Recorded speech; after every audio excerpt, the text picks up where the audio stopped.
জয় শ্রী গণেশ। আজ আমাদের আলোচ্য বিষয় শিব চতুর্দশীর ব্রত পালন করলে কি ফল পাওয়া যায়। এই বিষয়ে বিস্তারিত জানতে এই ভিডিওটি অবশ্যই শেষ পর্যন্ত দেখবেন। এক বনে এক বেদ বাস করত। সে শুধু পশু হত্যা করত না, চুরিও করত। জীবনে কোনো ভালো কাজ সে করেনি, সর্বদা পাপ কাজ করত। একদিন এক শিব চতুর্দশীর দিন ঘরে কোনো খাবার না থাকায় বনে গেল শিকার করতে। কিন্তু সারাদিন ঘুরেও কোনো পশু না পেয়ে তিনি হতাশ হয়ে গেলেন। এভাবে ঘুরতে ঘুরতে একটা জলাশয় দেখতে পেল। ভাবল, রাতে হরিণ নিশ্চয়ই এই জলাশয়ে জল খেতে আসবে, তখনই শিকার করব। এই ভেবে পাশের একটা বেল গাছে চড়ে বসল। তার অনেকক্ষণ পর একটি হরিণী লাফাতে লাফাতে সেই জলাশয়ের দিকে আসলো। ব্যাধের তো মনে আনন্দ ধরে না। হাতের তীর ধনুকে নিশানা করে হরিণের দিকে তীর ছুঁড়তে গেল। তখন তার পুটুলি থেকে একটু জল আর বেলগাছের শুকনো পাতা নিচে থাকা একটি শিবলিঙ্গের উপর পড়ল। এভাবেই হয়ে গেল তার জীবনের প্রথম শিব পূজা। হরিণী ব্যাধকে দেখতে পেয়ে ভয় পেয়ে তার কাছে এসে বলল, তুমি আমাকে হত্যা করতে চাও? হরিণীর মুখে মানুষের মতো কথা শুনে ব্যাধ অবাক হয়ে গেল। ব্যাধ বলল, হ্যাঁ, আমি তোমাকে মেরে মাংস নিয়ে যাব বাড়িতে, সবাই খুবই ক্ষুধার্ত। তারপর সেই হরিণী আনন্দের সঙ্গে বলল, আজ আমার পরম সৌভাগ্য, আমার দেহের মাংস দিয়ে যদি কারো সুখ হয় আমি তো তাহলে ধন্য হই। কিন্তু আমার ঘরে যে অনেকগুলি সন্তান আছে, তাদেরকে আমার ভগিনী ও স্বামীর কাছে রেখে আমি আবার এখানে ফিরে আসব। তখন তুমি আমাকে হত্যা করে নিয়ে যাবে তোমার ঘরে। হরিণীর কথা শুনে ব্যাধ বলল, বিপদে পড়লে সবাই মিথ্যা কথা বলে, আমি তোমাকে বিশ্বাস করি না।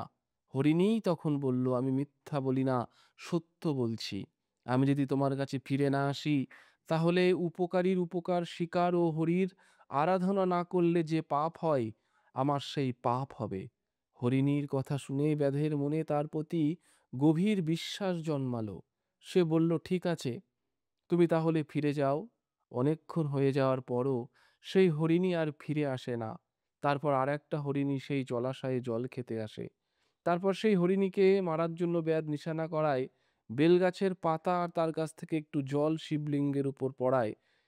তার দ্বিতীয়বার শিবলিঙ্গ পূজা করা হয়ে যায় এবং সেই ব্যাধকে দেখে হরিণটাই জিজ্ঞাসা করে, কিছুক্ষণ আগে এই জলাশয়ে আমাদের সঙ্গী জল খেতে এসেছিল, তুমি কি তাকে হত্যা করেছ? ব্যাদ বলল, না, তাকে আমি হত্যা করিনি, তবে আমি এখন তোমাকে হত্যা করব। তখন দ্বিতীয়বারের হরিণীটি বলল, আমি ধন্য, আমার জীবন দ্বারা পরের উপকার হবে, এর চেয়ে জীবনের শ্রেষ্ঠ কর্ম আর কি হতে পারে। কিন্তু আমার ঘরে অনেকগুলি শিশু সন্তান আছে, তাদেরকে গচ্ছিত করে রেখে তারপর এখানে আসব। তখন তুমি আমাকে হত্যা করবে? তা হবে না, তোমাকে এখনই মারব। প্রাণের ভয়ে সবাই যে মিথ্যা কথা বলে।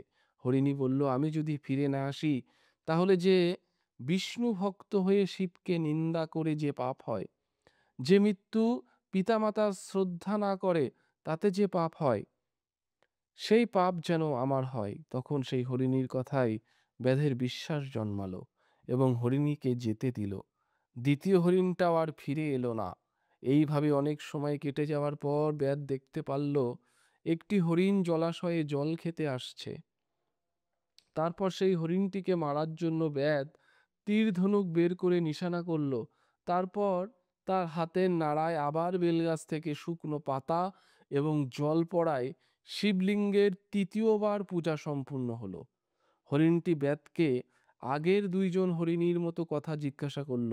ব্যাধ বলল, যে আগে দুইজন আমাকে কথা দিয়ে তারা চলে গেছে, আর ফিরে আসেনি, আমি তোমাকে এখনই হত্যা করব। হরিণটি তখন বলল, যার দেহ পরের উপকারে লাগে না, তার জীবন তো সমস্তই বৃথা। কিন্তু আমার সন্তানগুলোকে তার জননীর কাছে রেখে আশ্বস্ত করে নিশ্চয়ই তোমার কাছে ফিরে আসব। ব্যাধ বলল, ইতিপূর্বে দুটি হরিণী তোমার মতো কথা বলে চলে গেল, এখনো তো ফিরে এলো না। তারা আমাকে ঠকিয়েছে, আমি তোমাকে আর ছাড়ছি না।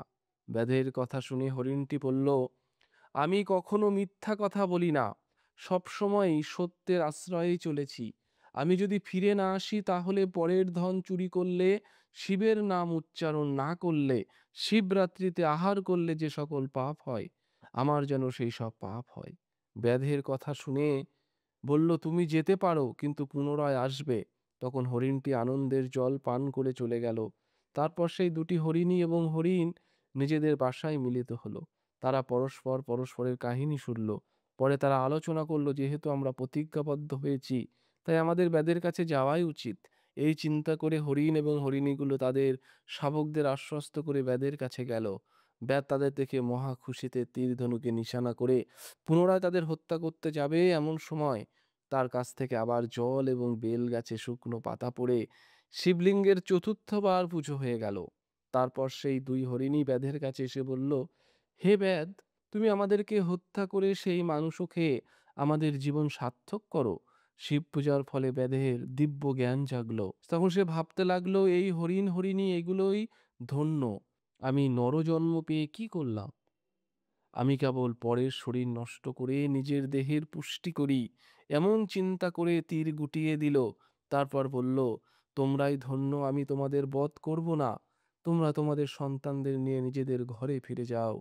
শিব সেই ব্যাধের প্রতি খুব প্রসন্ন হয়ে অপরূপ মূর্তিতে দর্শন দিয়ে বললেন, হে পুত্র, তোমার দ্বারা এই মহাব্রত পালিত হওয়ায় আমি খুব সন্তুষ্ট হয়েছি।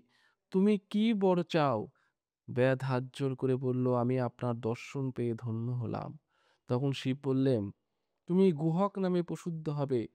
বাড়ি গিয়ে আনন্দে সুখ ভোগ করো। মহারাজ দশরথের পুত্র শ্রী রামচন্দ্র তোমার ঘরে আসবে। তোমার সঙ্গে তার মিত্রতা হবে। তুমি শ্রীরামের পূজা করে মুক্তি লাভ করবে। ব্যাদ ঘরে ফিরে গিয়ে দেখলো, ওই রাতে কে তার বাড়িতে বহু আহার্য এবং বহু অর্থের ব্যাগ রেখে গেছে। তারপর সুখে বহুদিন অতিবাহিত করে ব্যাদ শিবের পূজা করে মুক্তি লাভ করলো। এভাবেই একজন ব্যাদ পশু শিকার থেকে মুক্তি পেয়ে একজন পরম শিব ভক্ত হয়েছিল।